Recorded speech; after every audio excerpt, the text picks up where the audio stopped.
Edappal government higher secondary സ്കൂളിന് അനുവദിച്ച അധിക ബാച്ചുകൾക്കായി പുതിയ ക്ലാസ് മുറികൾ നിർമ്മിക്കണമെന്നാവശ്യപ്പെട്ട് സ്കൂൾ അധികൃതർ MLA KT ജലീലിന് നിവേദനം നൽകി. നിലവിൽ എടപ്പാൾ ഗവൺമെന്റ് ഹയർ സെക്കൻഡറി സ്കൂളിൽ ക്ലാസ് മുറികളുടെ അപര്യാപ്തത കാരണം അധ്യയനം നടത്താൻ വളരെയധികം പ്രയാസപ്പെടുന്ന സാഹചര്യത്തിലാണ് 2 അധിക ബാച്ചുകൾ കൂടി അനുവദിച്ചിരിക്കുന്നത്. 2018-19 അധ്യയന വർഷത്തിൽ 2 സയൻസ് ബാച്ചുകളും 2020-21 അധ്യയന വർഷത്തിൽ ഒരു ഹ്യൂമാനിറ്റീസ് ബാച്ചും സ്കൂളിന് അനുവദിച്ചിരുന്നു.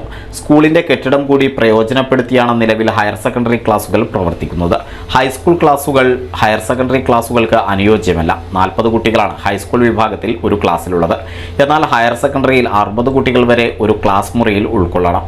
സ്കൂളിന്റെ ഭൗതിക സാഹചര്യം മെച്ചപ്പെടുത്തുന്നതിന് MLAയുടെ ആസ്തി വികസന ഫണ്ട് ഉപയോഗപ്പെടുത്തിയാണ് മെച്ചപ്പെട്ട ക്ലാസ് റൂം സൗകര്യവും ലബോറട്ടറി സൗകര്യവും ഒരുക്കിയിട്ടുള്ളത്. 10 ക്ലാസ് റൂമുകൾ ഉൾക്കൊള്ളുന്ന കെട്ടിടം പണിയുന്നതിന് വേണ്ട ഫണ്ട് അനുവദിക്കുന്നതിന് അടിയന്തര നടപടികൾ സ്വീകരിക്കണമെന്ന് ആവശ്യപ്പെട്ടാണ് സ്കൂൾ പ്രിൻസിപ്പലിന്റെ നേതൃത്വത്തിൽ KT ജലീൽ MLAയ്ക്ക് നിവേദനം നൽകിയത്. NCV news Edappal.